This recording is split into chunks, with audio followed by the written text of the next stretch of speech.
Hello दोस्तों, क्या हालचाल। आई होप सब बढ़िया होंगे। आपकी पढ़ाई अब वापस से सारी की सारी ट्रैक पर आ चुकी होगी और ट्रैक पर आना अब बहुत जरूरी हो गया है। ठीक है, एग्जाम पोस्टपोन नहीं हुए इसका झटका तो हमें सबको लगा। बट यहां मैं ये जरूर कहूंगा कि अगर एक बार मान के चलो एग्जाम पोस्टपोन हो भी जाते, कितना मैक्सिमम टाइम मिलता? 20-25 दिन एक्स्ट्रा मिलता। पर यहीं पर अगर आप कंपेयर करो अपने आखिरी एक साल की मेहनत को, लास्ट एक साल में जो तुम पापड़ बेले आए हो, जो तुमने बॉस से छुट्टियां मांगी हैं, जो तुम क्लाइंट प्लेस से थोड़ा जल्दी आने की कोशिश कर रहे हो ताकि तुम अपने लेक्चर्स को कंप्लीट कर सको, तुम अपना रिवीजन स्टार्ट कर सको, वो भी तो तुम्हारी मेहनत है।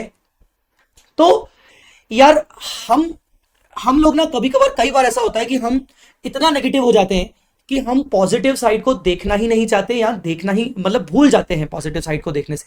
सो मैं बस यही कहूंगा कि you have to be positive because you don't have any other choice. और यार, ये आईसीआई है। आईसीआई हमेशा से अनप्रिडिक्टेबल रहा है। हमें गालियां नहीं देनी है, बट हमें ये मान के चलना है कि यार, ये पहली बार तो हुआ नहीं है जो आईसीआई ने हमारे साथ ऐसा कुछ किया है। ऐसे छोटे मोटे सरप्राइजेस और ऐसे छोटे मोटी चीजें तो हमारे साथ होती रहती हैं। सो उठ जाओ, खड़े हो जाओ और अब ये सोचो कि अगले 30-35 दिनों को तुम्हें कितना बेस्ट यूटिलाइज करना है। ठीक है, ठीक है ना। पहले 10 घंटे का सोचा था पढ़ेंगे, तो अब 12 घंटे 13 घंटे पढ़ेंगे। और वैसे भी मैं आपको बता दूं, सबको नहीं बोल रहा हूं बट बुरा मत मानिएगा, अगर एग्जाम पोस्टपोन होते तो शायद तुम्हारे प्लान्स थे कि चलो यार होली अच्छे से मना लेंगे। ठीक है ना, तुम्हारे प्लान्स थे कि यार चलो गांव गांव से होके आ जाएंगे, घर से होके आ जाएंगे। तुम्हारे प्लान्स थे कि चलो ठीक है, थोड़ा थोड़ा हफ्ता भर रिलैक्स कर लेंगे। तो 20-25 दिन में से हफ्ता भर तो वो माइनस कर लो कि तुम फिर बचा ही क्या। इससे बेटर है कि हम अपने 2-3 घंटे एक्स्ट्रा बढ़ा लें। बस इतना ही कहना चाहूंगा, ज्यादा आपका टाइम वेस्ट नहीं करूंगा। इंपॉर्टेंट है यहां पर इस वीडियो में मैं क्या बताने आया हूं। इस वीडियो को मैं 2 हिस्सों में डिवाइड कर रहा हूं। सबसे पहले कंप्लीट स्ट्रेटेजी, अगर आपका सिंगल ग्रुप है तो क्या होना चाहिए, अगर आपके बोथ ग्रुप्स आपको प्लान कर रहे हो तो आपको अभी क्या सोचना चाहिए, आपको क्या करना चाहिए। वीडियो पूरा एंड तक दिखेगा। हो सकता है पूरा तो नहीं, पर कुछ बातें आपके बहुत काम किया जाए। ठीक है, और दूसरा पार्ट होगा इस वीडियो का, एफआर को कैसे कंप्लीट करना है with in 8 to 9 days. FR का मैं पूरा प्लानर आपके साथ शेयर कर रहा हूं और ये जो पर्टिकुलर प्लानर है ये मेरे टेलीग्राम पे भी मैंने डाल दिया है इसका लिंक, और डिस्क्रिप्शन में मैं आपको इसका लिंक दे रहा हूं टेलीग्राम का, वो ज्वाइन करके आप ऐसा ऐसा एफआर प्लानर ले लीजिएगा। तो पूरा वीडियो देखिएगा, है ना, और लास्ट में अगर अच्छा लगे तो आप लाइक कर सकते हो। ठीक है, चलिए। सो May 24 स्ट्रेटेजी क्या होनी चाहिए। अभी हमारे पास लगभग लगभग 35 डेज है। 30 से 35 डेज में हमारा क्या होना चाहिए। अगर आप पहले दिन से ही सिंगल ग्रुप प्लान कर रहे थे, May 24 में आपका सिंगल ग्रुप है और स्टिल अभी अगर आपके बैकलॉग्स चल रहे हैं, तो बस इतना कोशिश करिए कि आप 3 अप्रैल तक अपने बैकलॉग कंप्लीट कर लीजिए। 3 अप्रैल के बाद भी आपके पास 29-30 दिन मतलब 30 डेज के आसपास टाइम बचेगा और आपके पास सिर्फ 3 सब्जेक्ट है। यार, इससे एक चीज और याद आई, अपन पोस्टपोन पोस्टपोन कर रहे हैं, अपन पोस्टपोन पोस्टपोन खेल रहे हैं। भाई, पहले 8 सब्जेक्ट हुआ करते थे, अब तो 6 सब्जेक्ट है यार, है ना। हो सकता है आईसीआई के मन में अपना वाला गुस्सा हो कि यार बच्चों के लिए हमने 6 सब्जेक्ट कर लिए, बच्चे आज भी पोस्टपोन पोस्टपोन कर रहे हैं। I just have a thought, please बस मेरा ये समझने की कोशिश करिए कि जितना पॉजिटिव सोचोगे ना, उतना पढ़ाई पर ध्यान लगा पाओगे। तुम्हारे पास सिर्फ 3 सब्जेक्ट है, सिंगल ग्रुप वाले बच्चे हो तुम लोग, 3 सब्जेक्ट है, तीनों सब्जेक्ट को अगर तुम 10-10 दिन भी देते हो ना, आसानी से तुम निपटा लोगे। ठीक है, मैं ज्यादा ग्रुप 1 वालों पे बात नहीं करूंगा बिकॉज मुझे ऐसा लगता है कि ग्रुप 1 वाले जो बच्चे हैं वो डिस्टर्ब नहीं हुए होंगे एग्जाम पोस्टपोन ना होने से।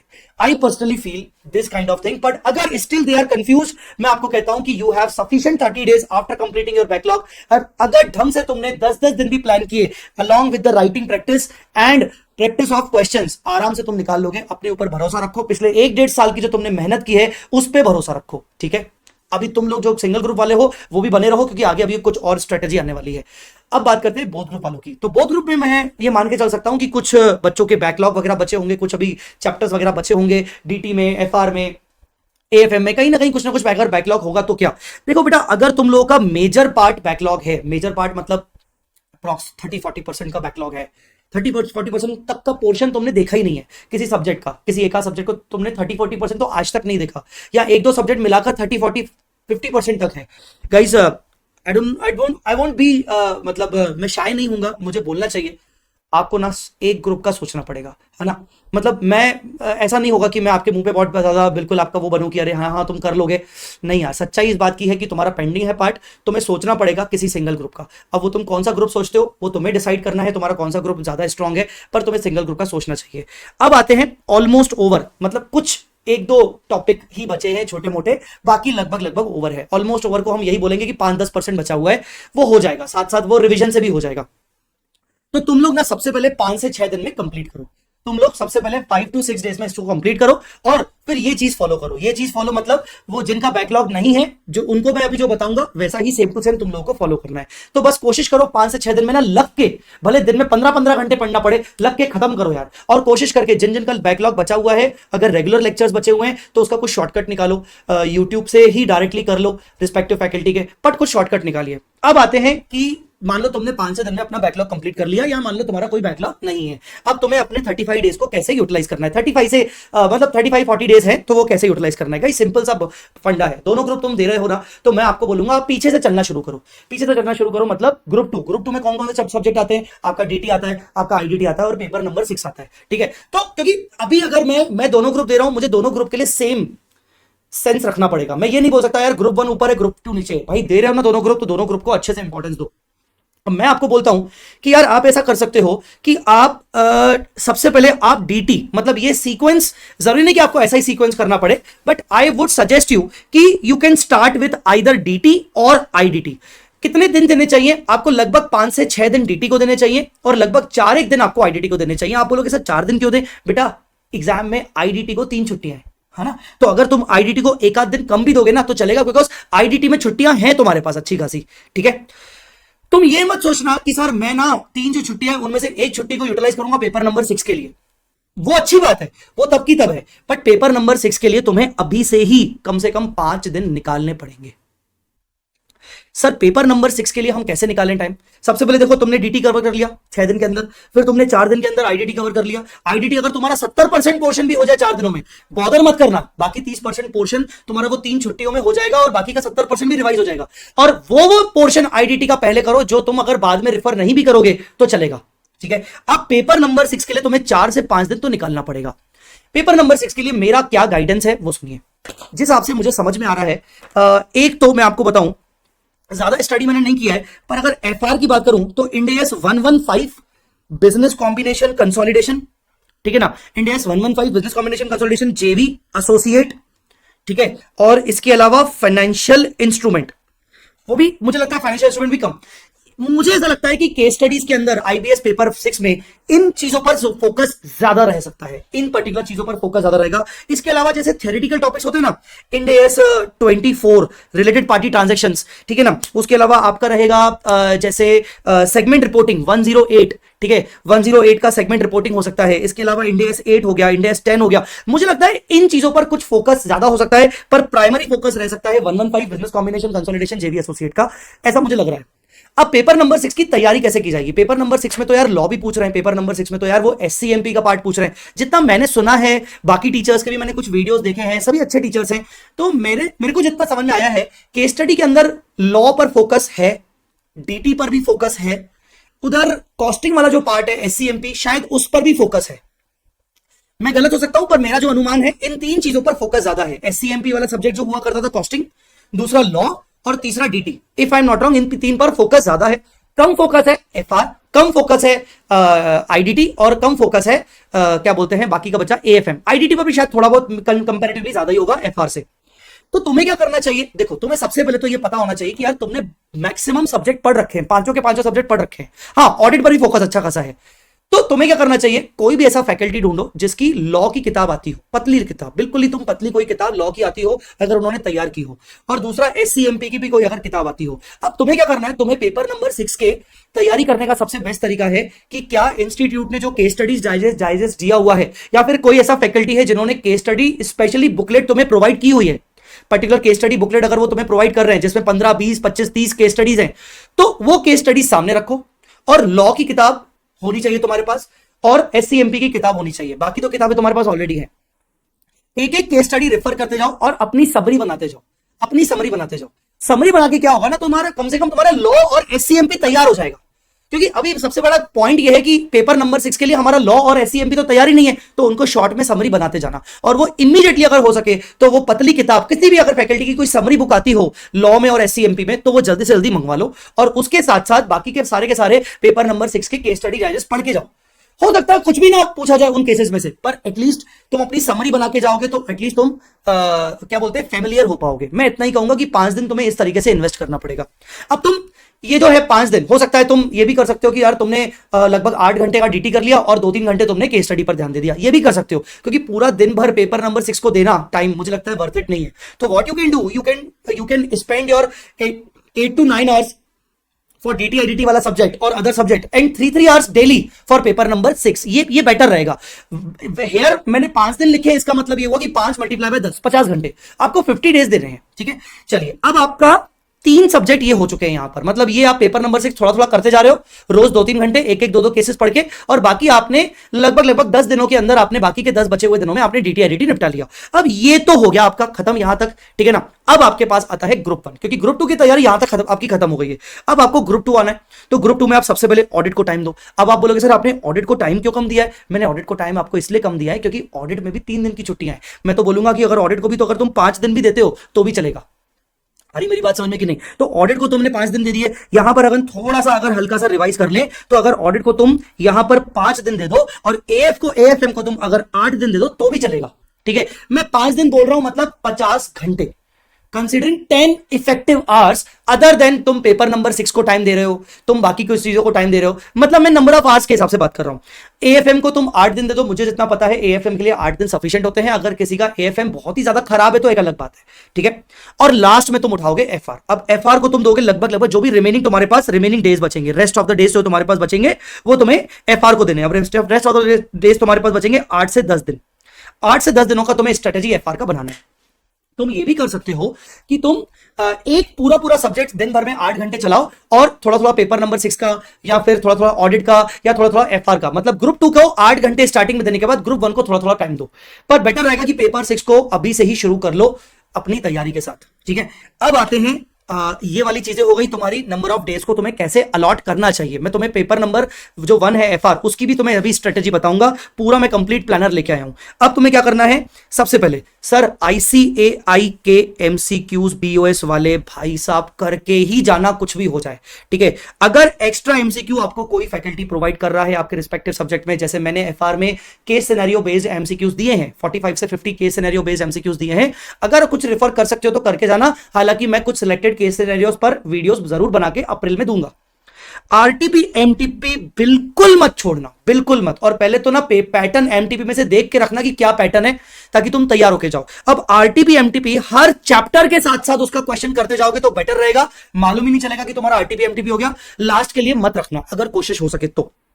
जब तुम ये सब करते जाओगे ना तो तुम्हें ना मेयर रीडिंग नहीं करनी है, याद रखना। सिर्फ बस देखते रहे, हाँ इतना है, हाँ मैंने रीड कर लिया। ना ही तुम्हें मगअप करना है, ना ही तुम्हें मेयर रीडिंग करनी है। तुम्हें रीडिंग के साथ साथ अगर कोई वो प्रैक्टिकल सब्जेक्ट है जैसे FR हो गया, AFM हो गया, तुम्हें ना हर टॉपिक के एक दो क्वेश्चन सॉल्व करने हैं। बिजनेस कॉम्बिनेशन कंसोलिडेशन बड़ा है, फाइनेंशियल इंस्ट्रूमेंट बड़ा है, तो उसमें मैं जरूर कहूंगा कि 6-7 क्वेश्चन बनते हैं। बट बाकी क्वेश्चंस, बाकी टॉपिक्स के अंदर जो बड़े बड़े नहीं है, मीडियोकर है, उनमें एक दो क्वेश्चंस की ना तुम्हें राइटिंग सॉल्विंग करनी पड़ेगी। भले तुम फिर उसको रफ में सॉल्विंग करो, पर you have to do this, आपको सॉल्विंग करनी ही पड़ेगी। ठीक है, और जो थ्योरी टॉपिक्स है ना, मैं पता है क्या करता था अपने टाइम में, जैसे ऑडिट ना मुझे बिल्कुल अच्छा नहीं लगता था, सब्जेक्ट ऑडिट सबसे बुरा लगता था, और उस टाइम पे इसका करके हुआ करता था। तो मैं क्या करता था, मैं जितना भी ऑडिट पढ़ता था ना, तो मैं मगअप नहीं करता था, मैं एक सिंपल सी अच्छी सी रीडिंग लगाता था और उसमें जो भी कीवर्ड्स होते थे उनको ध्यान में रखते हुए शॉर्ट समरी बनाता था। शॉर्ट समरी भले रफ में बनाओ, वो फिर चार्ट फॉर्म में बनाओ, ट्री एनालिसिस करके बनाओ, या फिर पॉइंटर फॉर्म में बनाओ, जैसा मुझे समझ में आता था उस पॉइंट ऑफ टाइम पे मैं उसकी शॉर्ट समरी बना देता था, 1 पेजर 2 पेजर समरी। और वो 1 पेजर 2 पेजर समरी मुझे कई बार एग्जाम टाइम में काम आती थी, और वो समरी बना के मुझे कॉन्फिडेंस कहीं ना कहीं बढ़ जाता था कि हाँ यार चलो मेरा इतना पोर्शन तो हो गया, अच्छे से मैं कुछ तो लिख के आऊंगा। तो ये हो सकता है कि आप में से बहुत सारे ऐसे स्टूडेंट्स हैं जिनको थ्योरी अच्छा नहीं लगता है, तो वो इस चीज को फॉलो कर सकते हैं, शॉर्ट समरी जिसमें कीवर्ड्स को वो यूज करें, ऐसा कर सकते हैं। बस इतनी सी कोशिश करना कि यार किसी टॉपिक को छोड़ना मत, कोशिश करके यार ना ABC एनालिसिस के चक्कर में मत पढ़ना। मतलब ABC जो कैटेगरी होती है ना, मैं आपको सच बताऊं, ये ना इसमें ना बहुत बड़ा झोल है, स्कैम है ये ABC। हालांकि मैं खुद ही बोलता हूं, मैंने भी कई बार दिया है, हो सकता है शायद मुझे भी आना पड़े, बस शायद 10-15 दिन बाद वापस से ABC एनालिसिस लेके भी आऊं, बट सच बता रहा हूं, इसके भरोसे मत रहना, बिल्कुल भी इसके भरोसे मत रहना। आपको सब करके जाना है। और बल्कि अभी मैं जब आपको FR का जो प्लानर बताऊंगा ना, उसमें आपको रियलाइज होगा कि मैंने हर टॉपिक को इंपॉर्टेंस दिया है। बताऊंगा मैं आपको, तो कोई भी टॉपिक छोड़ने की कोशिश एटलीस्ट मत करना, ठीक है। यहां तक समझ में आ गई। चलिए, अब ये हो गया हमारा पूरा एफआर का स्ट्रेटेजी, हमें कैसे करना है। अब हम बात करते हैं बेटा एफआर के प्लानर की। ध्यान से मेरी बात को सुनिएगा। एफआर का जो प्लानर है, ये प्लानर आपको डिस्क्रिप्शन में दिए हुए टेलीग्राम लिंक को ज्वाइन करके मेरे चैनल में आपको मिल जाएगा। देखो सिंपल सा है, आपको ये प्लानर चाहिए ना, टेलीग्राम ग्रुप ज्वाइन कर लो, बाद में टेलीग्राम ग्रुप को लीव कर देना, कोई बात नहीं, कोई दिक्कत नहीं है, तो एग्जाम के बाद लीव कर देना। मुद्दा ये नहीं है, मुद्दा ये है कि मैं जो भी चीजें शेयर करता हूं तो वो एक जगह पे शेयर करता हूं, ताकि एक जगह पे ही वो रहेगा तो कॉमन रहेगा, तो बच्चे वहीं से ले लेंगे। तो आपको मेरे टेलीग्राम चैनल में जाना है और वहां पे आपको पिन कमेंट मिल जाएगा, आराम से आप देख सकते हो, ठीक है। अब ध्यान से सुनिएगा, आपको करना क्या है। मैंने ना एक सीक्वेंस डिसाइड किया है कि आपको पहले कौन सा उठाना है, सेकंड कौन सा उठाना है। अच्छा, ये जो 1 और 2 है ना, ये डे 1 डे 2 नहीं है, ये सीक्वेंस है। बेसिकली ये क्या है, ये सीक्वेंस है, ये डे 1 डे 2 नहीं है। अब क्यों नहीं है मैं बता के चल रहा हूं। अब मैं मान के चल रहा हूं कि तुम्हारा बैकलॉग कुछ भी नहीं है और तुम्हें स्टार्ट करना है। अब सुनना ध्यान से, यहां पर 2 प्रकार के बच्चे होंगे। पहला जो फ्रेशर्स होंगे, जो पहली बार अपना मई 24 में अटेम्प्ट दे रहे हैं, और दूसरा जो पहले एग्जाम दे चुके हैं बट अनफॉर्चुनेट उठकर नहीं हुआ। दोनों के लिए कॉमन सलाह, कॉमन सजेशन। मोस्टली क्या करते हैं बच्चे, मोस्टली बच्चे असेट बेस्ड कैटेगरी से स्टार्ट करते हैं। इंडिया 16 करना शुरू किया, 38 42, और पता है स्टार्टिंग यहां से की जाती है। ये इजी है, ये हो जाता है जल्दी। शुरू में जब हम कोई भी सब्जेक्ट की रिवीजन स्टार्ट करते हैं तो हमारा जोश बहुत जबरदस्त होता है, बहुत एनर्जी होती है। Channelize your energy in the big topics, not in the very easy topics और the topics where you are already pro. मैं ऐसा इसलिए बोल रहा हूं, इससे 2 गलतियां होती हैं। जब हम ये शुरू करते हैं ना, तो जब तक हमारा 50% पोर्शन होता है, तब तक आते आते या तो हमारा बिजनेस कॉम्बिनेशन कंसोलिडेशन जैसा टॉपिक बच जाता है, या तो फाइनेंशियल इंस्ट्रूमेंट बच जाता है, और 115 बच जाता है। फिर हमारी एनर्जी आधी हो जाती है, फिर लगता है यार उसमें भी हम ना शॉर्टकट ढूंढना शुरू करते हैं। और दूसरा, आखिरी तक आते आते हम मिसलेनियस टॉपिक्स को ध्यान नहीं देते हैं। ये फैक्ट है। अगर तुम्हें लगता है कि ये बात सच है तो मुझे कमेंट में जरूर बताना। अब ये चीज ना हो, इसके लिए मैंने क्या किया है, मैंने जो छोटे छोटे बीच जो सी कैटेगरी, तुम्हारी भाषा में जो सी कैटेगरी टॉपिक होते हैं ना, मिसलेनियस टाइप के, थ्योरेटिकल टाइप के, उनको ना मैंने बीच में जोड़ा है। जैसे सबसे पहले मैं आपसे रिकमेंड करूंगा कि पहले फाइनेंशियल इंस्ट्रूमेंट खत्म कर दो। तुम्हारे सामने नंबर ऑफ आवर्स लिखे हुए हैं, तुम इसमें अपने तरीके से प्लस माइनस कर सकते हो, वो डिपेंड करता है। मैंने एक एवरेज स्टूडेंट को ध्यान में रखते हुए ये बनाया है, चाहे वो पहली बार एग्जाम दे रहा है, चाहे वो सब्सिक्वेंट दे रहा है। तो सबसे तुम्हें पहले फाइनेंशियल इंस्ट्रूमेंट करना है। देखो करना तो तुम्हें सब कुछ है, तो तुम पहले क्या बाद में क्या, पर ऐसा होना चाहिए कि जिससे हो सब कुछ जाए। तो सबसे पहले तुम फाइनेंशियल इंस्ट्रूमेंट कवर करो। जैसे ही तुम्हारा फाइनेंशियल इंस्ट्रूमेंट हो जाएगा, तुम्हारा एक अच्छा खासा बड़ा टॉपिक हो जाएगा, कम से कम 15-20 मार्क का। फिर तुम छोटे छोटे टॉपिक पे अटैक करोगे सिर्फ 6 घंटे के अंदर। हाँ, जो टॉपिक हम ऑलमोस्ट ये सोचते हैं कि यार लास्ट में करेंगे, मैं सच बता रहा हूं, कसम से बोल रहा हूं, लास्ट में तुम लोगों के पास टाइम नहीं बचेगा और तुम कुछ ना कुछ तो चुंगी मारोगे। तो इसीलिए मैंने क्या किया, मैंने बीच में ऐसे टॉपिक जोड़े हैं। कंसेप्चुअल फ्रेमवर्क कर लिया, इंडेस 1 कर लिया, इंडेस 1 के साथ शेड्यूल 3 में लिखना भूल गया था, तो शेड्यूल 3 तुमने साथ में कर लिया। फिर ये सब रिलेटेड है, कंसेप्चुअल फ्रेमवर्क, इंडेस 1, 34, 7, ये सब फाइनेंशियल स्टेटमेंट से रिलेटेड है। तुमने इन सबको इकट्ठा कर लिया, रिस्पेक्टिव इनके क्वेश्चन बैंक उठाई, जो भी तुम्हारे पास क्वेश्चन बैंक है, मेरी वाली है, किसी और फैकल्टी की है, रिस्पेक्टिव तुमने क्वेश्चंस उठाए और साथ साथ कर दिए। मैंने मस्ट डू क्वेश्चंस ऑलरेडी दे रखे हैं, चाहे मेरे स्टूडेंट हो चाहे मेरे स्टूडेंट ना हो, मस्ट डू क्वेश्चंस लगभग 200 क्वेश्चन है पूरे सिलेबस के, आप साथ साथ रेफर कर सकते हो। जहां आपको समझ ही नहीं आ रहा कि यार मैं इनके लिए कौन से क्वेश्चन रेफर करूं, जो मैंने आपको क्वेश्चन दिए वो रेफर करके जाना। अब फाइनेंशियल इंस्ट्रूमेंट हो गया, फिर तुम्हारे ये छोटे टॉपिक्स हो गए, वापस से बड़ा टॉपिक उठाना है, वापस से बड़ा टॉपिक उठाएंगे ये वाला, जिसमें अपन शुरुआत करेंगे इंडेस 27 से। फिर आपका वो तो 1 घंटे के अंदर हो जाएगा। मैंने रिस्पेक्टिव नंबर ऑफ आवर्स भी लिखे हैं, लगभग 13 घंटे में तुम्हारा ये पूरा का पूरा पार्ट हो जाएगा, जिसमें business combination, consolidation, JV, associate, इंडेस 27 ये सब कवर हो जाएगा 13 घंटे में। और मैंने कहा था कि बिजनेस कॉम्बिनेशन, कंसोलिडेशन और फाइनेंशियल इंस्ट्रूमेंट करते वक्त थोड़ी सी सॉल्विंग होनी चाहिए, तुम्हारी ज्यादा सॉल्विंग होनी चाहिए, याद रखना। ज्यादा मतलब 6-7 क्वेश्चंस की सॉल्विंग होनी चाहिए। मस्ट डू क्वेश्चन सब में अवेलेबल है, देख लेना। अब ये बड़ा टॉपिक हो गया, 13 घंटे का हो गया। उसके बाद आपका अगेन छोटा टॉपिक, वापस से छोटा टॉपिक, एक टॉपिक बड़ा, एक टॉपिक छोटा, एक टॉपिक बड़ा, एक कुछ पोर्शन बड़ा, कुछ पोर्शन छोटा। अब इंडेस 24, 37, 41 ये वही टॉपिक्स हैं जो कहीं ना कहीं नेग्लेक्ट होते हैं। तुम समझ सकते हो इस चीज को, ये नेग्लेक्टेड टॉपिक्स है बेटा, है ना। तो इनको हमें नेग्लेक्ट अब तो नहीं करना है, लास्ट रिवीजन है, तो ये वापस से तुम्हें बस 6 घंटे का टाइम है, 6 घंटे में अंदर में तुम्हें ये सब देख के जाने। 108 को बहुत अच्छे से देख के जाना, स्पेशली जो उसकी रिपोर्ट्स बनती हैं, क्योंकि पिछली बार एग्जाम में रिपोर्ट वाला आया था, ध्यान रखना, ठीक है। तो ये चीज पर ध्यान आपको रखना है। छोटा सा आपने कर दिया, फिर आपको उठाना है बड़ा टॉपिक। अब आपका बड़ा टॉपिक लगभग एक ही बचा है, क्योंकि फाइनेंशियल इंस्ट्रूमेंट तुम्हें तकलीफ होती है, वो तुमने कर लिया, बिजनेस कॉम्बिनेशन, कंसोलिडेशन तकलीफ होती है, वो कर लिया। अब तकलीफ का एक ही टॉपिक बचा है, वो है 115। उसके बाद तकलीफें नहीं है। तो जो तकलीफों वाली चीजें हैं वो पहले करके खत्म करो। तो 115 को तुमने दिया कम से कम 8 घंटे। 115 एक ऐसा स्टैंडर्ड है जो आपको कभी सेटिस्फाई करेगा ही नहीं, है ना, है ना, सेटिस्फाई नहीं करेगा ना। आपको लगेगा यार मैं इसमें तो क्वेश्चन क्या इंपॉर्टेंट, मेरे लिए तो सब इंपॉर्टेंट लग रहा है, फिर भी मैंने इसमें ज्यादा क्वेश्चंस निकाले हैं। 115 में मस्ट डू क्वेश्चंस, वो जरूर करके जाना। बट इसका मतलब ये नहीं कि बाकी तुम छोड़ के जाओ, तुम बाकी भी अपने हिसाब से रेफर जरूर करना।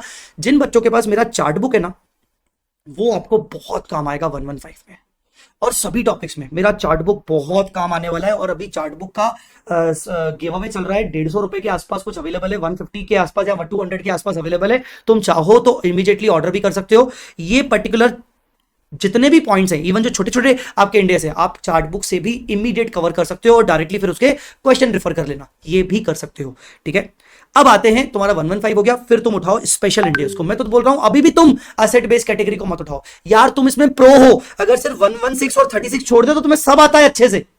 ठीक है, तो पहले स्पेशल इंडियस को उठाओ, जिसमें ये सारे के सारे स्पेशल इंडियस है, सारे के सारे स्पेशल इंडिया से, इनको उठाओ। लगभग 14 घंटे में तुम इसको कंप्लीट करो और फिर तुम उठाओ सेट बेस्ड कैटेगरी। अब तुम में से बहुत सारे बच्चे ऐसे होंगे जो मुझसे ये चीज में एग्री नहीं कर रहे होंगे कि नहीं sir first topic financial instrument कैसे उठा लें, हमारा कॉन्फिडेंस खराब हो जाएगा। तो मैं उन लोगों को कहना चाहूंगा कि ठीक है, तुम एक काम करो, अगर ऐसा है तो फाइनेंशियल इंस्ट्रूमेंट को यहां पर लेके आओ और इस वाले टॉपिक को ऊपर रिप्लेस कर दो। सिर्फ इतना चेंज कर देना अगर लगे तो। पर मेरा रिकमेंडेशन है कि ऐसा चलोगे तो तुम सब कुछ कवर कर पाओगे, नहीं तो लास्ट लास्ट तक तुम्हारी एनर्जी कम हो जाएगी और तुम कुछ शॉर्टकट लेने की कोशिश करोगे। और यहां पर अगर तुमने शॉर्टकट ले भी लिया सेट बेस के साथ तो कोई फर्क नहीं पड़ता, तुम प्रो हो, तुम प्रो हो जाएगा।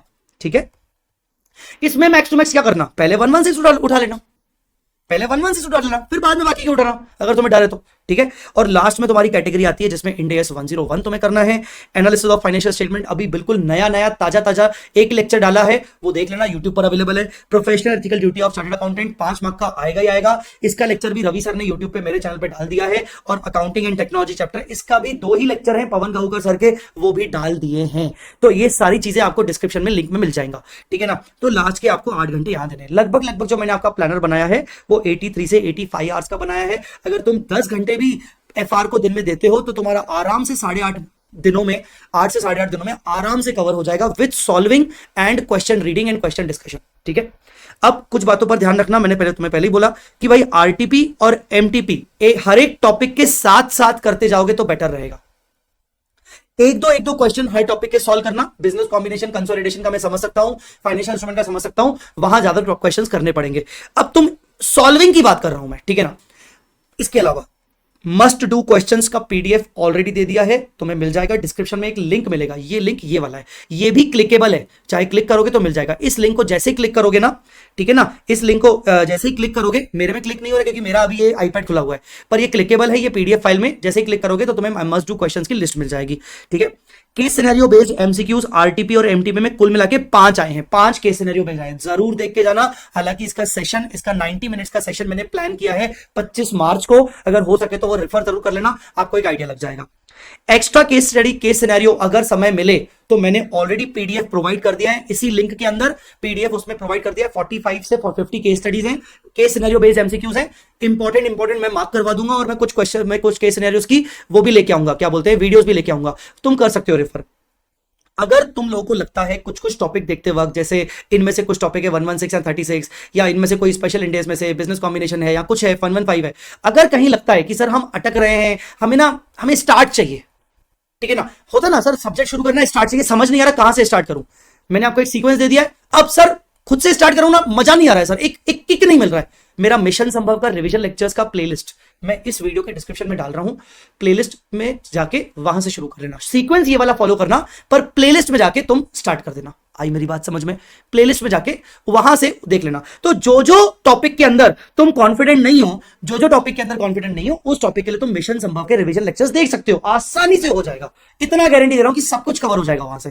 ठीक है, फिर क्या करना है, सर ऑडियो रिवीजन मैं अपनी तरफ से प्रोवाइड कर रहा हूँ, फ्री में है, कुछ भी खास नहीं है, मतलब 5-10 मिनट के हैं, टेंशन मत लेना, आराम से कुछ टॉपिक्स आराम से निपटा सकते हो लास्ट में ऑडियो रिवीजन के थ्रू। और लास्ट में आपको ये वाला जो लिंक है ये अपने पास सेव रखना है, ये लिंक मैं वीडियो के डिस्क्रिप्शन में दे रहा हूँ, बहुत काम का लिंक है, उसके अंदर आपको audio revision, master problems, case scenario based MCQs और जो न्यू इंट्रोड्यूस टॉपिक हुए उनके नोट्स, वो सब चीजें आपको इसके अंदर मिल जाएगा, ठीक है। सो ये चीजों है, इस चीजों के हिसाब से आप फॉलो करो, 8 से 9 दिन के अंदर आराम से एफआर ढंग से हो सकता है। 8 से 9 दिन अगर मैं बोल रहा हूं तो मैं ऐसे नहीं बोल रहा हूं, मैं आपको बोल रहा हूं 85 आवर्स की स्ट्रेटेजी बनाओ। अब 85 आवर्स की अगर आप स्ट्रेटेजी बना रहे हो तो अकॉर्डिंगली उसके हिसाब से आपको ये मैनेज करना है, ठीक है।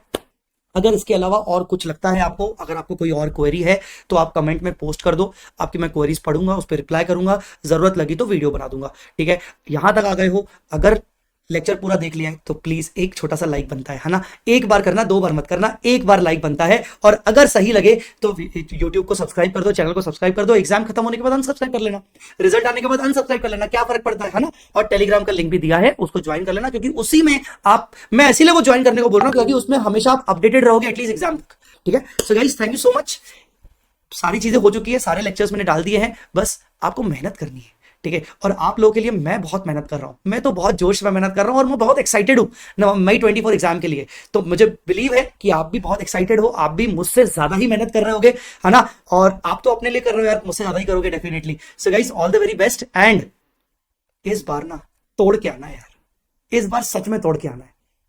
करोगे कि नहीं करोगे मुझे जरूर कमेंट में बताना कि इस बार पूरे एग्जाम को तोड़ के आना है, आईसीआई को करारा जवाब दे के आना है कि भाई पोस्टपोन नहीं भी करोगे तो कोई बात नहीं, मैं तो पास हो जाऊंगा। अगर ये एटीट्यूड रखोगे तो जरूर अच्छा पढ़ाई कर पाओगे और पास भी हो जाओगे। कमेंट में जरूर बताना कि ऐसा हो करोगे कि नहीं करोगे। Thanks a lot guys for watching this video, बने रहिएगा मेरे साथ, आपका साथ बिल्कुल नहीं छोड़ेगा आपका भाई सीए जय चावला। थैंक्स।